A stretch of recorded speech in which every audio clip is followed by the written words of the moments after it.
नमस्ते दोस्तों, स्वागत है आप सभी का मेरे YouTube channel fantasy of cute love stories में। कैसे हो आप सब? बढ़िया।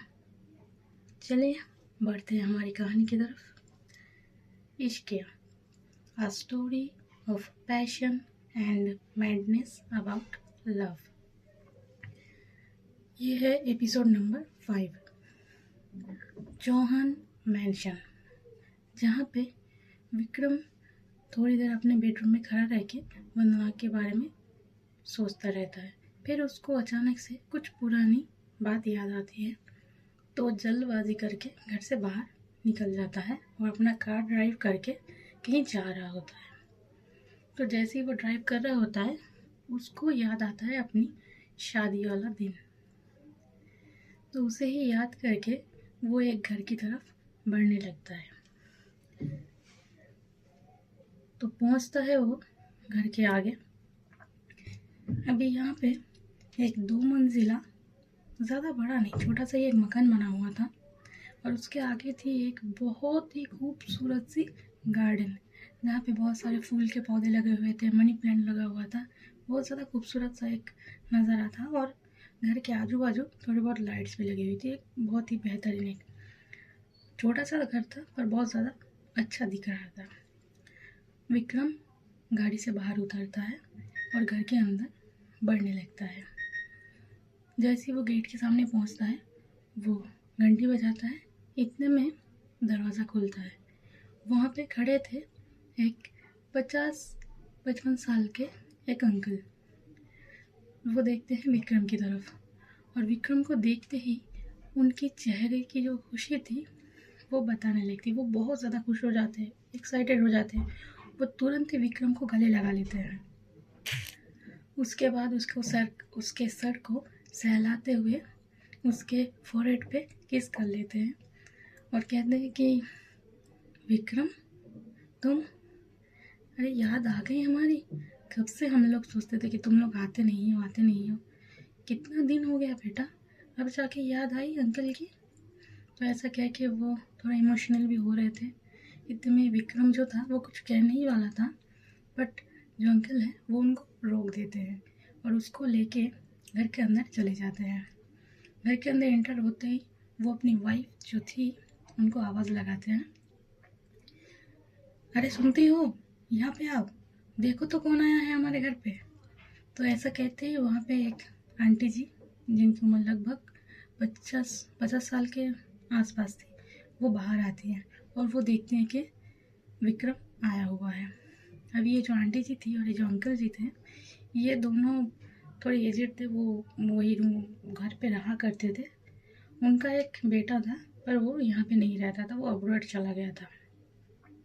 उसकी भी कुछ रीज़न है जो कि विक्रम के शादी से जुड़ा हुआ है, वो हम कहानी में जानेंगे आगे। तो अभी जो चल रहा था, वो आंटी जी आती हैं और विक्रम को देख के उनकी आंखों में आंसू आ जाते हैं और वो ऐसे ही इमोशनल होके आके विक्रम को गले लगा लेती है। फिर उसके सर पे किस करती है, उसके हाथ पे किस करती है और उसके दोनों गालों को ऐसे सहलाते हुए वो बोलती है कि विक्रम, तेरी कितनी याद आई बेटा, तू अब जाके आया। अरे हम दोनों के बारे में क्या तुम लोगों को कभी याद ही नहीं आती? कभी हम लोगों की खबर भी ले लिया करो, बुढ़ा बुढ़ी हो गए हम लोग अभी। तो ऐसा बोलते ही वो बहुत ज़्यादा इमोशनल हो रही थी। इतने में जो अंकल हैं बोलते, तुम भी क्या, उसको बिठाओ तो सही, आया है तो उसको चाय पानी कुछ तो पूछो। आते ही शुरू हो गई। तो ऐसा बोलते हुए जो आंटी थी वो अंकल की तरफ देखती है और थोड़ा गुस्से में कहती, चुप रहो ना आप, आया है तो बात तो करने दो, कितने दिन बाद आया है वो। तो ऐसा बोलते हुए आंटी जो अंकल जी थे थोड़ा बातचीत करने लगता है। फिर वो जो अंकल जी थे वो विक्रम की तरफ देखते हैं और फिर उसके आजू बाजू देखने लगते हैं और बोलते हैं कि अरे मैं तो पूछना ही भूल गया, तो तुम अकेले आए, वंदना नहीं आई? तो ये सुन के विक्रम जो था उसके चेहरे की हवाइयाँ उड़ चुकी थी। वो विक्रम एक बार अंकल की तरफ देख रहा था, एक बार आंटी की तरफ देख रहा था और उसको समझ में आ जाता है कि वंदना जो है वो यहाँ नहीं आई है, वो तो पता नहीं कहाँ चली गई है। ये वो अपने मन में सोच रहा था। इतने में जो आंटी जी हैं वो बोलती है, मुझे पता है वो गाड़ी में है ना, उसकी ये आदत जाएगी नहीं। वो हमेशा कुछ ना कुछ शरारत करके हम लोगों को परेशान करती है। बता विक्रम, वो गाड़ी में ही बैठी है ना? तो ये वो आंटी जी कह रही होती है, पर विक्रम को जवाब दे नहीं रहा होता क्योंकि उसको तो पता है कि वंदना मेरे पास नहीं है और यह भी नहीं आई है, और जो घटना हुआ है, जो कांड मैंने किया है, इसके बारे में मैं इन लोगों को बता नहीं सकता। अभी ये वो दिमाग में सोच रहा होता है, इतने में जो अंकल जी हैं वो बोलते हैं कि अच्छा ठीक है, तुम विक्रम को बिठाओ, मैं जाके वंदना को लेके आता हूँ। उसका हर बार का यही है, मस्ती मजाक करने की आदत हो गई है उसकी। हम लोगों को भी थोड़ा तरस नहीं खाती कि इतने दिन बाद आई हैं तो अंदर आ जाओ सीधा अपने हस्बैंड के साथ, पढ़ने ही परेशान करना है अंकल आंटी को। तो ऐसा वो कहते हुए थोड़ा स्माइल भी कर रहे थे, और जो आंटी जी थी वो भी उनकी बात सुन के हंस पड़ती है और वो कहती है कि अच्छा अच्छा, जाइए आप जाके उसको लेके आइए। जैसे ही आंटी जी ये बात बोलती हैं, जो अंकल जी थे वो दरवाजे की तरफ बढ़ने लगते हैं वंदना को लाने के लिए। इतने में विक्रम जो थे अंकल जी के हाथ पकड़ लेते हैं और वो कहता है कि अंकल जी रुक जाइए, वंदना नहीं आई है, मैं अकेला आया हूँ आपसे मिलने के लिए। तो जो अंकल जी थे वो थोड़ा चौंक जाते हैं कि क्योंकि पहले भी वो लोग कई बार, वंदना और विक्रम, इनके घर आ चुके थे, पर कभी ऐसा नहीं हुआ कि विक्रम अकेला आया हो या फिर वंदना अकेली आई हो। दोनों हमेशा साथ में ही आते थे। तो वो हैरान होके अंकल जी विक्रम से पूछते हैं कि क्यों, कुछ हुआ है क्या विक्रम? वो क्यों नहीं आई है, नाराज़ है हमसे? आंटी जी कहती हैं हाँ बताओ ना विक्रम, इससे पहले तो ऐसा कभी नहीं हुआ कि तुम में से कोई भी अकेला हमसे मिलने आया हो, हमेशा दोनों साथ में ही तो आते थे, अब क्या हो गया है बेटा? विक्रम कुछ बोल नहीं पाता है, उसकी गले से आवाज़ निकल नहीं रही होती है, और अब तक जो घटनाएं चल रही थी वो अपने इमोशन को कंट्रोल कर रहा था। झगड़ा हो गया, वो गुस्से में बाहर चला गया, उसके बाद वो घर आया, मार पड़ी, सब ठीक था। वो अपने रूम में गया था, जाके वंदना को याद कर रहा था। थोड़े बहुत इमोशन आए हुए थे, पर वो फिर भी अपने अंदर की जो फीलिंग्स थी वंदना को लेके वो समझ नहीं पा रहा था, या कि यूँ कह सकते हो कि वो समझना नहीं चाहता था, क्योंकि उसको प्यार, शादी वादी या लफड़ा अपनी लाइफ में नहीं चाहिए था। इसीलिए अब तक वो अपनी सारी फीलिंग्स को इग्नोर किया है वो बंदे ने। पर ये जो बात अंकल जी और आंटी जी बोल रहे थे कि वो क्यों नहीं आई, कुछ हो गया है, जो उसके दिल में चुभ रही थी, और वो सोच रहा था कि वो कहाँ चली गई हैं, और लिटरली जो है उसको इतना बुरा लगता है, वो रोने लग जाता है और अपने मन में ही सोच रहा होता है कि अब मैं उसे कभी देख नहीं पाऊंगा, वो पता नहीं कहीं चली गई है, वो मुझे अभी मिलेगी ही नहीं। ये सोच के उसको जो दर्द होता है, उसको अंदर जो फीलिंग्स थी प्यार वाली वंदना के लिए, वो अभी उभर उभर के बाहर आने लगता है। उसका जो पागलपन है वो अभी दिखने लगता है। वो बच्चों की तरह अपने सर पे हाथ मारता है और रोते हुए अब ज़मीन पे घुटने के बल बैठ जाता है, और इतना फूट फूट के रोता है वो, जो आंटी जो अंकल जी थे वो लोग घबरा जाते हैं,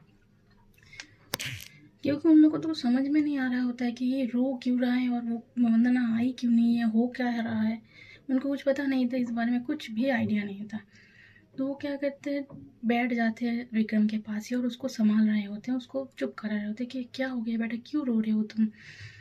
वो अंकल जी कहते हैं कि कुछ हो गया क्या उसको, तुम्हारे घर पे सब कुछ ठीक तो है, ये सब पूछ रहे होते हैं। और विक्रम जो है वो बात नहीं करता है, वो बस रोता ही रहता है। एक जैसे कोई बच्चा होता है ना, जिसकी कोई कीमती चीज़, प्यारी चीज़ खो गई हो, और उसके बगैर उसकी जो हालत होती है वैसी ही हालत थी विक्रम की। वो सोच रहा था कि अब कभी मैं वंदना को देख नहीं पाऊँगा, और अब तक उसकी जो प्यार वाली फीलिंग्स थी जिसको उसने इग्नोर किया था, वो सारी की सारी बाहर आने लगती है। उसको याद आता है वंदना को कैसे उसने जलील किया था, कैसे उसने उसको बोल दिया था कि घर से बाहर चली जाओ। और ये सोचते हुए जो उसको अपने ऊपर गुस्सा आता है और गिल्ट में चला जाता है, वो अपने आप को थप्पड़ मारने लगता है और मारे ही जाता, रुक नहीं रहा था वो। जो आंटी जी वो उनको कैसे भी करके विक्रम के दोनों हाथ रोक देती हैं और उसको अपने गले से लगा लेती हैं, और विक्रम जो है वो फूट फूट के रोने लगता है आंटी जी को पकड़ के ही। अभी जो अंकल जी हैं वो भी विक्रम को संभाल रहे थे कि चुप हो जाओ बेटा, क्या हुआ है हमें बताओ ना, हम कुछ करते हैं, तुम ऐसे रो क्यों रहे हो, वो एक जवान लड़का है, लड़के तो रोते नहीं हैं। और यहाँ पे जो विक्रम था, ये इतना ज़्यादा रो रहा था कि वो लोग घबरा गए थे कि आखिर हुआ क्या है उसके साथ। तो ये दोनों जो हैं विक्रम को कैसे भी करके संभालने की कोशिश कर रहे थे। और दूसरी तरफ हमारे चौहान मैंशन में मीनाक्षी जी तो अपने रूम में बैठ के वो भी रोए जा रही थी। उनको भी कुछ समझ में नहीं आ रहा था। विक्रम भी बाहर चला गया है, उनके जो हस्बैंड है वो भी बाहर है और वंदना मिल नहीं रही। यहाँ पे सूरज जो है सूरज को उन्होंने कॉल किया था और उसने भी अभी तक कोई भी रिस्पॉन्स किया नहीं था, ना ही उसने कॉल बैक किया था, ना ही कुछ खबर आई थी वंदना की। तो उनकी भी हालत अंदर से ख़राब थी। इतने में उनको आती है गाड़ी के जो हॉर्न है उसकी आवाज़ आती है। तो उनको लगता है कि शायद विक्रम या सुधीर जी में से कोई तो वापस आया है। तो भागते हुए वो अपने कमरे से बाहर आती हैं और देखती हैं कि जो सुधीर जी हैं वो चल के आ रहे हैं। और सुधीर जी का जो फेस था वो बिल्कुल ही डल हुआ पड़ा था। वो बहुत ज़्यादा उदास थे, उनकी आंखें लाल लाल हो गई थी। ऐसा लग रहा था कि वो भी वंदना के लिए रो रहे थे। अभी सबके सामने तो नहीं दिखा सकते, शायद उसको याद करके गाड़ी में रोए हों। तो वो आते हैं और किसी की तरफ देखते नहीं हैं। हताश होके वो हॉल में एक सोफ़ा रखा हुआ था, उसमें आके बैठ जाते हैं और अपने सर पे हाथ रख के वैसे ही घुटने की तरफ अपना फेस करके बैठे हुए थे।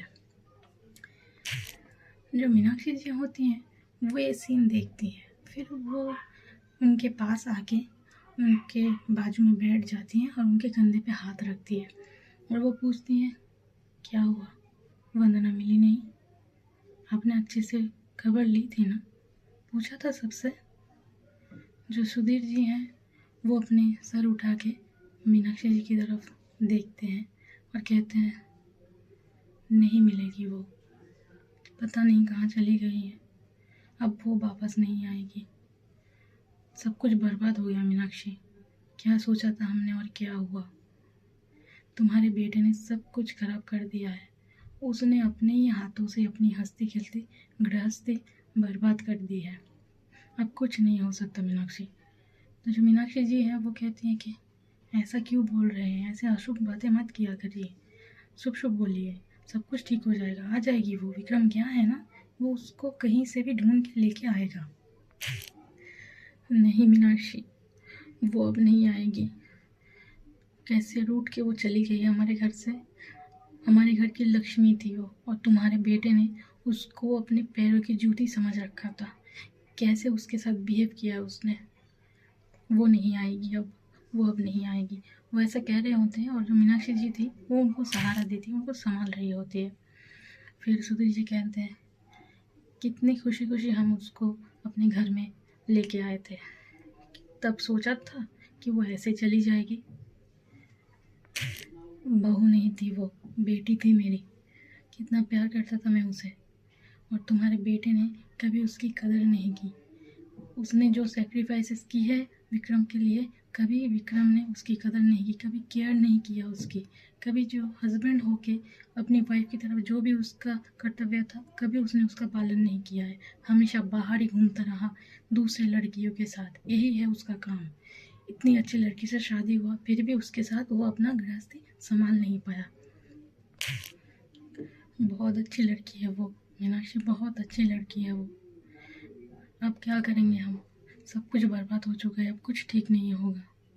तो ऐसे ही बोल रहे होते हैं। मीनाक्षी जी जो हैं वो कहती हैं कि मैं भी समझती हूँ, उसको बुरा लगा है, विक्रम ने उसके साथ बदतमीज़ी की है, पर अब जो हो गया है उसको लेके अगर हम जज करते बैठेंगे तो कैसे होगा।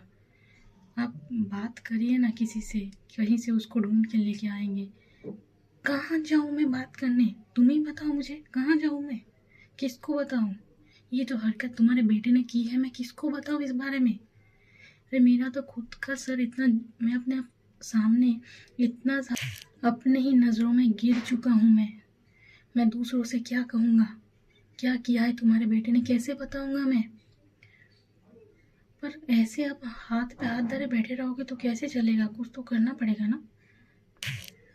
मुझे नहीं पता क्या करना है मीनाक्षी, मेरा दिमाग काम नहीं कर रहा। अब ये जो वो चली गई हैं, वंदना के घर वालों को अगर पता चला कि क्या हुआ है यहाँ पे, तो हम क्या करेंगे? कैसे मनाएंगे उनको, कैसे बताएंगे? तो मीनाक्षी जी कहती हैं, बताना क्या है, घर की बातें हैं, हम घर में ही रखेंगे, उनको बोलेंगे क्यों? कैसी बातें कर रहे हो तुम मीनाक्षी? अरे उनको पता नहीं चलेगा जब वो फ़ोन करेंगे और यहाँ पे जो वंदना है वो मिलेगी नहीं, वो बात नहीं करेगी। अभी एक दिन ठीक है, चलो चलो मान लेते हैं कि बात नहीं की, 2 दिन 3 दिन, ऐसा कितने दिन तक वो लोग, हम लोग उनको झूठ बोल के रखेंगे? तो मीनाक्षी जी कहती हैं कि अरे वो लोग यहाँ पे थोड़ी हैं, उनको थोड़ी मालूम पड़ेगा, हम लोग कुछ ना कुछ बता देंगे। और आप कैसे कह सकते हो कि वंदना मिलेगी नहीं? अरे अभी अभी तो गई है, अभी थोड़ी जगह ढूंढे हैं हम लोग, मिल जाएगी वो। अब ये सब मत बोलिए, और पहले से बहुत परेशानी है, और ज़्यादा आप मुझे मत बताइए। तो वैसे भी मेरी तबीयत ख़राब हो रही है सब कुछ सोच सोच के, वैसा कह ही रही होती है। और जो चौहान साहब हैं हमारे सुधीर जी, वो थोड़ा परेशान भी थे और टेंशन भी। जो वंदना चली गई है उस बारे में सोच सोच के उनको गुस्सा भी आ रहा था। इतने में ही वो क्या करते हैं कि फ़ोन करते हैं पुलिस के पास और कहते हैं कि एक मिसिंग डायरी लिखनी है। ऐसा बोल के वो वंदना का जो मिसिंग डायरी एक फाइल कर देते हैं, क्योंकि उनको बहुत ज़्यादा टेंशन हो रही थी। एक तो लड़की थी, ऊपर से मिल नहीं रही थी, बहुत जगह उन लोगों ने ढूंढ लिया था, जितने भी कॉन्टैक्ट्स थे सारे लोगों को लगा दिया था, फिर भी अभी तक वंदना की कोई खबर नहीं आई थी। तो उनको लगा कि शायद झगड़ा करके वंदना ने कुछ उल्टा सीधा ना कर लिया हो, तो पुलिस में उन्होंने रिपोर्ट लिखवा दिया था। तो जैसे हमारे सुधीर जी फ़ोन पे बात कर रहे थे, वो मीनाक्षी जी जो थी वो सोफे पे बैठी हुई थी। इतने में क्या होता है, मीनाक्षी जी उनको हार्ट का प्रॉब्लम था, और ये सब जो चल रहा था, इतना सारा टेंशन वो ले नहीं पा रहे थे। क्या होता है, उनके जो हार्ट का जो प्रॉब्लम है वो बढ़ने लगता है, और वो अपने सीने में हाथ रख के ऐसे हाँफते हुए सुधीर जी को आवाज़ लगाती है, जो कि उनके गले से आवाज़ ठीक से निकल भी नहीं रही होती। वो ऐसे कहती है कि सुनिए सुनिए, ऐसा वो हाँफ रही होती है। तो सुधीर जी को सुनाई नहीं देता है, क्योंकि वो फ़ोन पे बात कर रहे थे और थोड़ा ज़ोर ज़ोर से भी बात कर रहे थे, तो मीनाक्षी जी की आवाज़ उन तक पहुँचती नहीं है। इतने में मीनाक्षी जी जो है वो अपना सीना पकड़ के ऐसे नीचे गिर जाती है तकलीफ़ के मारे, और उनकी आवाज़ नहीं निकलती, वो बेहोशी हो जाती है नीचे गिर के। तो जो सुधीर जी है वो जैसे ही अपना फ़ोन काटते हैं और पीछे घूम के देखते हैं कि जो मीनाक्षी जी है वो ज़मीन पे पड़ी हुई हैं। वो चिल्लाते हुए आते हैं और फिर बोले, मीनाक्षी क्या हुआ? तो आके वो मीनाक्षी जी को ऐसे अपने गोद में ऐसे उठाते, बैठ के अपने गोदी में उनका सर रखते हैं और हाथ फेरने लगते हैं कि मीनाक्षी क्या हो गया है, मीनाक्षी मीनाक्षी उठो। और वहाँ पे उनके जो नौकर थे वो भी ये नज़ारा देख चुके थे, हालांकि वो थोड़े दूर थे, पर जो चिल्लम चिल्ली हो रही थी, वो चिल्ला चिल्ला के बात कर रहे थे फ़ोन पे, उनको भी सुनाई देता है, तो वो देखने के लिए आए हुए थे। और इतने में वो देखते कि मालकिन जो है वो ज़मीन पे गिर चुकी है, और जो मालिक है वो रो रो के उनको जगाने की कोशिश कर रहे हैं, हालांकि जो वो बेहोश थी। तो वो लोग आते हैं और मीनाक्षी जी को उठा के उनके रूम में ले जाते हैं और बेड पे लेटा देते हैं, और जो सुधीर जी है वो उनके सर के पास बैठ के उनको उनके मुंह पे, सर पे पानी फेर रहे होते हैं थोड़ा थोड़ा करके, ताकि वो होश में आ जाए। और एक नौकर से कहते, सुनो डॉक्टर को फ़ोन लगाओ अभी क्या भी। तो एक नौकर जो है वो डॉक्टर को फ़ोन करता है। अभी यहाँ पे ये सब सीन चल रहा था, और चलते हमारे तीसरी तरफ, जहाँ पे सूरज था। सूरज, कीर्ति, आलोक, पीयूष, ये जो चारों जन थे, ये सड़कों पे यहाँ से वहाँ भटक रहे थे वंदना के लिए, क्योंकि कहीं भी वंदना मिली नहीं थी। इतने में ये लोग थक भी जाते हैं और बहुत परेशान भी थे, तो गाड़ी को एक जगह पे रुक के बाहर निकल के चारों बातें करने लगते हैं। तो जो सूरज है वो कहता है कीर्ति से, बोलता है वो कि अरे कीर्ति, तुम्हें तो वो हमेशा फ़ोन करती है ना, तो अभी जब घर से निकली तुम्हें फ़ोन नहीं किया, उसने कुछ नहीं बताया, तुम्हें कुछ नहीं पता? सचमुच सच बताओ कीर्ति। तो जो कीर्ति है वो कहती है, थोड़ा परेशान हो गई थी, कहती है कि नहीं सर, उसने मुझे फ़ोन नहीं किया, अगर मुझे फ़ोन करती तो मैं आप लोगों को क्यों नहीं बताती, इतना सीरियस मैटर है, मजाक तो चल नहीं रहा है कि मैं आप लोगों के साथ मजाक करूँगी। हर वक्त आप लोग मुझे ऐसे दोष मत दिया कीजिए, मुझे नहीं पता वो कहाँ गई है, अगर पता होता तो मैं बता देती। ऐसे आप लोगों के साथ क्या सड़कों पर भटक रही होती रात के इस वक्त? तो जो पीयूष था वो कहता है कि अच्छा ठीक है बस कर, उन्होंने तो बस पूछा ही है, क्या हो गया इसमें। कीर्ति कहती है पूछा नहीं है, ये शक कर रहे हैं मुझ पे सर कि मुझे पता है वंदना और मैं कहाँ है मुझे पता है, फिर भी मैं बता नहीं रही तुम लोगों को। अरे मैं क्यों ऐसा करूँगी, अगर वो मुझे पता होता कि वंदना कहाँ गई है मैं बता देती ना तुम लोगों को। हमेशा तुम लोग जो है मेरे ऊपर ही चढ़ते हो, मेरी क्या गलती है, मैंने क्या बोला उसको घर से चले जाने के लिए। अभी कितनी टेंशन में भी थी वंदना के लिए, पर ये लोग उस पर दोष डाल रहे थे कि तुझे पता नहीं है, पता है फिर तो बता नहीं रही है, तो वो थोड़ा इरिटेट हो जाती है। अभी इतने में सूरज जो है वो पीयूष की तरफ देखते हुए कहता है पीयूष तुम्हें भी नहीं पता है क्या। तो पीयूष कहता है सूरज सर अगर मुझे पता होता तो मैं उसको घर से बाहर जाने ही नहीं देता, और अगर वो निकल भी जाती ना मुझे भनक भी लगती कि वो घर से निकल चुकी है तो मैं उसके पीछे चला जाता और उसको कैसे भी समझा बुझा के अपने घर में लेके आता, उसको मैं ऐसे ही जाने नहीं देता अकेले। इतने में वहाँ पे साइड में आलोक खड़ा था, वो कहता है कि पीयूष एक बार उसके घर पे बता देते हैं, वरना ऐसे वो मिल नहीं रही, बाद में कुछ हो जाएगा तो हम लोग फंस जाएंगे यार। पीयूष कहता है चुप रहे तो, वैसे ही बहुत ज़्यादा परेशानी है, मेरा हम लोगों का दिमाग ख़राब हो रहा है सोच सोच के, और तू उसको और बढ़ा मत। तुझे पता है ना उसके घर वालों को इस सब के बारे में कुछ पता नहीं है, जो शादी हो गई है विक्रम जी के साथ वो रहती है, वो क्या बोल के गई है कि मैं काम पे जा रहा हूँ बाहर, और अभी हम लोग जाके बताएंगे तो वो लोग हम पे ही चढ़ेंगे, पहले पहले हमको कूटेंगे उसके बाद सवाल जवाब करेंगे। पता है तुझे, तू अपना मुंह बंद रख, वंदना को वापस आने दे, और जब वो वापस आ जाएगी वो सोचेगी कि अपने घर वालों को बताना है कि नहीं बताना है, उसकी ज़िंदगी है उसको सोचने दे क्या करना है। तू अभी ये सारे बातों में मेरा दिमाग खराब मत कर, जो मिल नहीं रही है उसको पहले ढूंढते हैं, बाद में उसके घर वालों के बारे में सोचेंगे। ऐसा कहते हैं वो लोग जो है आलोक को चुप करा देते हैं, पीयूष डांट देता है उसको, वो चुप हो जाता है। और जो कीर्ति है वो कहते हैं अरे वो अंकल और आंटी जी उनके घर में एक बार जाके देखे क्या। तो जो पीयूष है उसको भी याद आता है क्योंकि वो भी शादी के वक्त मौजूद था। तो वो अंकल आंटी जो थे पहले मैं आपको कहानी में सुना रही थी, वो लोग एक तरह से माँ बाप की तरह ही विक्रम और वंदना की शादी करवाई थी, वो कहानी कुछ और ही है। तो खैर ये लोग यहाँ पे बातचीत कर रहे होते तो सूरज कहते हैं आंटी अंकल, अच्छा वो वाले, अरे हाँ वो तो मेरे दिमाग से निकल ही गया। हाँ कीर्ति थैंक यू यार तुमने याद दिला दिया, और हाँ सॉरी मैंने तुमसे ये पूछ लिया। तो कीर्ति कहती है ठीक है सर इट्स ओके। इतना बोलते ही पीयूष जो है वो कहता है हाँ तो फिर इंतज़ार किस बात का है, चलो चलते हैं वहाँ पे। ऐसा कहते ही ये जो चारों लोग थे ये गाड़ी में बैठ के निकल जाते हैं उन्हीं अंकल और आंटी के घर की तरफ। तो अभी ये जो प्रेजेंट का सीन था इसको हम यहीं पे छोड़ते हैं और चलते पास्ट में, जहाँ पे विक्रम जो था वो अपना ऑफिस ज्वाइन कर चुका था और कुछ दिनों से वो ऑफिस बराबर आ रहा था, काम वगैरह में ध्यान दे रहा था थोड़ा बहुत।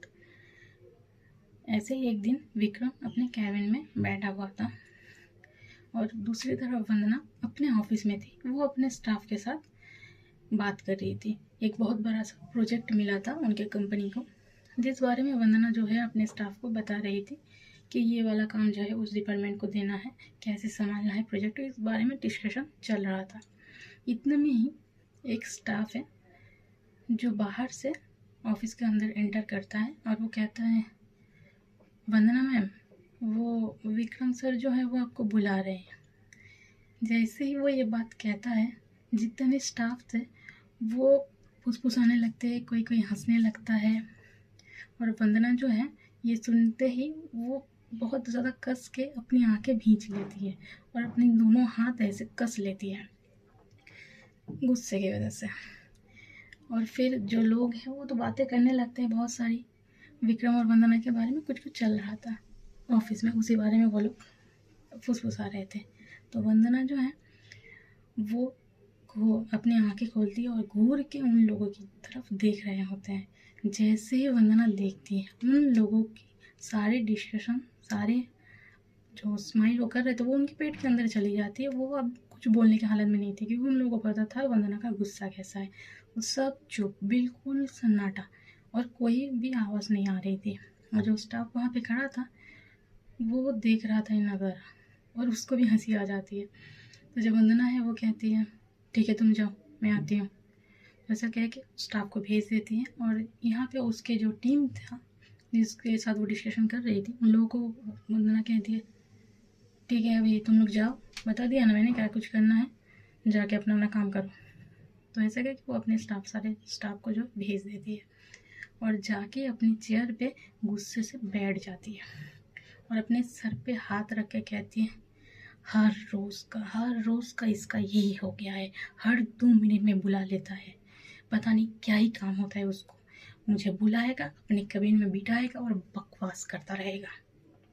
कोई भी टेंशन नहीं है, कंपनी कैसे चलानी है, कैसे काम करना है, इन सब की टेंशन तो उसके सर पे है ही नहीं। सारा जो काम है वो सर कर रहे हैं या तो मैं कर रही हूँ, बाकी के स्टाफ कर रहे हैं। और वो टाइम पास करने आता है ऑफिस में, आके बैठ जाएगा, या तो कॉफ़ी पीता रहेगा या मुझे बुला के मेरे साथ बकवास करता रहेगा। मेरा दिमाग ख़राब हो रहा है, समझ में नहीं आता कि क्या करूँ। कभी कभी तो मन करता है कि इसको लगा के रख के दूँ 2-4, पर अब क्या ही कर सकते हैं, बॉस है ना, कुछ भूल भी नहीं सकती। मन तो करता है नौकरी छोड़ दूँ, पर नौकरी छोड़ दूँ तो चलेगा कैसे। क्या वंदना तू भी क्या सोचती रहती है, छोड़ यार। तो ऐसा कह के वो अपने आप ही बड़बड़ करने लगती है। और इतने में जो विक्रम था वो अपने कैबिन में बैठा हुआ था और अपना फ़ोन चला रहा था। अभी विक्रम देख रहा था कि इतनी देर हो गई है, मैंने उसको बुलाया अभी तक आई क्यों नहीं।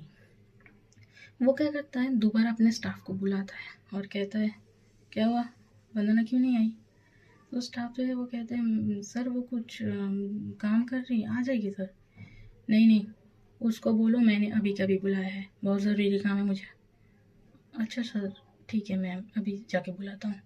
तो जो स्टाफ है वो दोबारा जाता है वंदना के कैबिन में और उसको जो इंटर वो करता है वंदना के ऑफिस में, उसको देख के वंदना की जो गुस्सा था वो और ज़्यादा बढ़ जाता है।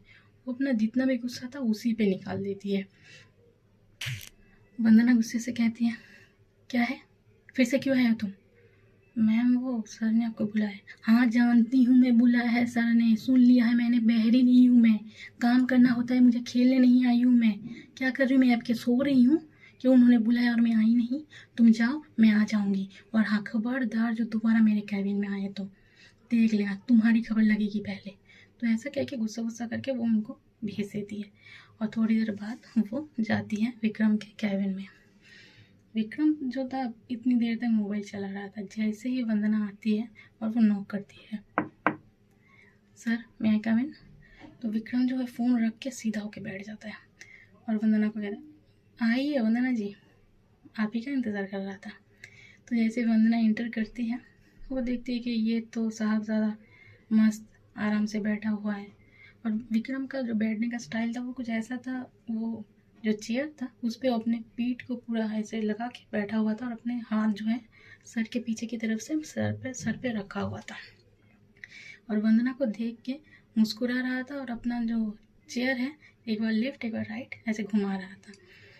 विक्रम कहता है अरे वंदना जी, आप तो मतलब बड़ी सेलिब्रिटी बन गई हैं, आपका दर्शन तो मिलता ही नहीं है, भगवान मिल जाए पर आपका दर्शन मिलना बहुत मुश्किल है। आपको पता है मैं पिछले आधे घंटे से आपका इंतज़ार कर रहा हूँ और आप जो हैं हमें तरसा ही जा रही है। जैसे ही वो कहते हैं तो वंदना जो है उसको बोलती हैं बोलिए सर, कुछ काम था आपको। वो थोड़ा इरिटेट भी हो रही थी अंदर से, क्योंकि ये एक तो इतना काम है, ऊपर से ये बंदा है जो अलग से मुझे परेशान कर रहा है, मैं क्या करूँ कुछ समझ में नहीं आ रहा है, ये ऐसा वो अपने दिल में सोच रही होती है। तो जो विक्रम था वो कहता है कि क्या वंदना जी, हमेशा आप काम की ही बातें करती रहती हैं। अरे यार ज़िंदगी में काम के अलावा और भी चीज़ें हैं वंदना जी। तो जैसे वह कहता है, वंदना जो है उसको घूर के गुस्से में देख रही होती है और कहती है कि और भी कुछ काम। हाँ बताइए सर क्या काम है।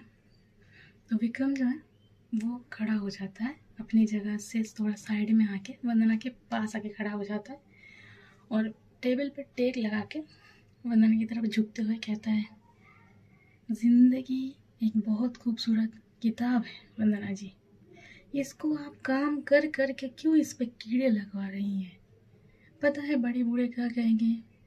तो वंदना जो कहती है क्या कहेंगे सर बताइए ना। ऐसा थोड़ा टीजिंग वे में विक्रम को कह रही होती है। विक्रम कहता है, बुजुर्ग क्या क्या है, जो अपना हाथ की हथेली है वो वंदना की तरफ बढ़ा देता है और कहता है कि ये देखिए हमारा हाथ, हम खाली हाथ आए हैं और खाली हाथ ही जाएंगे वंदना जी। तो ये जो इतना काम का प्रेशर आप ले रही हैं, कौन सा आपको दुनिया की मतलब जो लोग हैं उनका भला कर देना है? कौन से प्लेनेट है जो आपको खरीदना है वंदना जी? छोड़िए ना, कुछ और बात करते हैं। तो वंदना ये सुनते हैं, वो कुछ बोलती नहीं, वो बस घूरती रहती है विक्रम को, ये बोल क्या रहा है मैं बस सुन लो एक बार, फिर इसको जवाब मिलेगा बराबर। विक्रम जो है वो थोड़ा जो होते हैं ना हमारे टीचर जो हमें समझा रहे होते हैं कि बेटा ये करना चाहिए, बेटा वो करना चाहिए, वैसे वो वंदना को समझा रहा है। वंदना जी, ज़िंदगी में काम के अलावा जो चीज़ें हैं उनको भी इंजॉय करना चाहिए। काम भी करो, लाइफ को भी इंजॉय करो, वरना देखेंगी ये काम करते करते आप बूढ़ा हो जाएंगी, फिर मर जाएंगी और जो ये आपकी लाइफ है वो वेस्ट हो जाएगी। भगवान ने इतना खूबसूरत तोहफा दिया है ज़िंदगी का, क्यों इसको काम कर करके ख़राब करना है? चलिए ना कहीं डिनर वगैरह पे चलते हैं, या आप बताइए आपको क्या शौक़ है, कहीं घूमना हो आपको बीच वगैरह पे तो वहाँ भी हम लोग जा सकते हैं वंदना जी। तो ऐसे ही वो कह रहा होता है तो वंदना जो है उसको गुस्सा तो आ रहा था, वो जो अपनी मुट्ठी है वो ज़ोर से भींच लेती है और उसको मन कर रहा था कि इसको लगा के रख के दूँ, क्यों इरिटेट कर रहा है फालतू में मुझे। विक्रम जो है वो ये सब नोटिस नहीं करता, वो तो वो वंदना की जो खूबसूरती है उससे ही मोहित हो पड़ा था। उसको देखते हुए वो कहता, वो अपना बकवास चालू रखता है। वो कहता है कि वो फ़िलहाल एक बीच साइड में एक पार्टी रखी है छोटी सी, चले क्या साथ में, अगर परमिशन दे तो। अभी नहीं, शाम को चलते हैं। वैसे भी वहाँ पे मेरे और भी कुछ दोस्त आने वाले हैं, तो आप अगर जाएंगी तो पार्टी में 4 चाँद लग जाएगा वंदना जी। बोलिए क्या बोलती हैं? चलने को रेडी हैं आप? तो जो वंदना है वो गुस्से में विक्रम को घूरते हुए कहती है कि देखिए सर। जैसे वो ये कहती है उतने में ही एक जो क्लर्क है उनके कंपनी का, वो आके दरवाजे में नॉक करता है, सर मैं आई कम इन? तो जैसे वो ऐसा कहता है, वंदना जो है जो वो बोलने वाली थी वो रुक जाती है और विक्रम और वंदना दोनों ही गेट की तरफ देखते हैं कि वहाँ पे उनका क्लर्क खड़ा हुआ है। वो कहता है, विक्रम सर वो हमारे जो बड़े बॉस है वो आपको बुला रहे हैं, उनको कुछ काम है आपसे। तो विक्रम जो है वो जो हाथ है उसका वो ताली की तरह मार के वो बोलता है कि शिट यार, पापा की भी टाइमिंग इतनी ख़राब है ना, कितना मैंने अच्छे से मतलब लाइन बना रहा था, उन्होंने पूरे मेरी मेहनत पे पानी फेर दी। उफ, कुछ नहीं होगा इनका। तो जैसे वो ऐसा बोलता है, वंदना जो है उसको थोड़ा सुनाई देता है, वो घूर के जो विक्रम है उसकी तरफ देखती है। तो विक्रम जो है वो वंदना की तरफ नहीं देखता है, वो स्टाफ को जो क्लर्क था वो बोलता है कि ठीक है तुम जाओ मैं आ रहा हूँ। तो ऐसा करके उसको भेज देता है और फिर वंदना की तरफ देखते हुए एक नोटी में स्माइल देता है और कहता है, ओके वंदना जी, तो आप जाइए अभी फ़िलहाल अपना काम करिए, और हाँ सुनिए, ये जो ऑफ़र मैंने आपको दिया है इसके बारे में सोचिएगा ज़रूर, please Vandana ji, I request. तो अपना जो हाथ है वो अपने हार्ट के पास रख लेता है और कहता है, ये मेरे दिल की बात है, प्लीज़ वंदना जी मेरा दिल मत तोड़ना, ना मत कहना वंदना जी, प्लीज़ हाँ कर देना। और वैसे भी सुनिए, मुझे कोई जल्दी नहीं है, अभी हाँ करने की ज़रूरत नहीं, जाइए जाइए जाके आराम से अपना काम करिए, फिर सोचने के बाद ना शाम को आके मुझे हाँ कर देना। मतलब वो ऐसे बोल रहा था कि जैसे उसको ना नहीं सुनना है, उसको बस हाँ सुनना है। वो कहता है कि मुझे जल्दी नहीं है, आप सोचिए पर हाँ ही बोलिए, ना मत बोलना। ऐसा कहते हुए वो जो है अपने कैबिन से बाहर निकल के चला जाता है। और यहाँ पे जो हमारी वंदना थी, जैसे विक्रम केबिन से बाहर निकलता है उसका जो गुस्सा है वो 7वें आसमान पे पहुंच जाता है। वो बंदी जो अपना हाथ मुट्ठी को कसी हुई थी वो क्या करती है, जोर से टेबल था सामने उस पर मार देती है। अभी क्योंकि उसका पहले तो गुस्सा आ ही रहा था, ऊपर से विक्रम ने बकवास करके उसके गुस्सा को और बढ़ा दिया, और जो उसको बोलना था वो भी वो बोल नहीं पाई, उसका जो बात थी वो मुंह में ही रह गई। तो गुस्से में उसने टेबल पे ज़ोर से मार दिया। अभी ये जो टेबल था वो बहुत ही मजबूत कांच से बना हुआ था, तो टेबल तो नहीं टूटता है पर वो जो मुक्का मारती है टेबल पे उसका हाथ वही जो दर्द होता है उसको वो कहती है "ए, मम्मी मम्मी मम्मी मम्मी आई, आई, आई, आई, आई, अरे टूट गया मेरा हाथ टूट गया, मार डाला मुझे मार डाला, उफ उफ अयो अयो लग गई, मम्मी मम्मी"। ऐसा कहते हुए वो अपने जो हाथ है वो सहला रही होती है और गुस्सा दर्द सबसे जलबिन मछली की तरह वो तड़प रही होती है। और ऐसे ही तड़पते वो कहती है मार डालूंगी, मैं इसको मार डालूंगी, मुझे बस एक मौका मिल जाए इसको सबक सिखाने का, जो इसको मैं जवाब दूंगी ना उसके बाद दोबारा कभी ये मेरे सामने नहीं आएगा, ठड़की कहीं का, बस एक मौका दे दो भगवान। तो ऐसा कह के वो अपना हाथ ऊपर की तरफ अपना सर करता है, हाथ जोड़ के भगवान से कह रही होती है कि भगवान बस एक मौका दे दो मुझे इसको सुधारने का, जो इसको सबक सिखाऊंगी ना मैं दोबारा वो कभी किसी लड़की की तरफ मुड़ के नहीं देखेगा। तो दोस्तों ये थी हमारी आज की कहानी। अब आगे जो है हमारे जितने भी एपिसोड्स आएंगे उसमें ये कहानी ऐसे ही चलेगी, पास्ट और प्रेजेंट दोनों टाइम में। तो प्लीज़ ध्यान से सुनिए ताकि कन्फ्यूजन में आप लोग गुस्से से आप लोग कहानी स्किप ही ना कर दे कि समझ में नहीं आ रहा है, पता नहीं क्या सुना रही है। ठीक है, तो चलिए आज के लिए मैं चलती हूँ। और हाँ, जाने से पहले all the best for the journey of your life. Okay bye, Tata.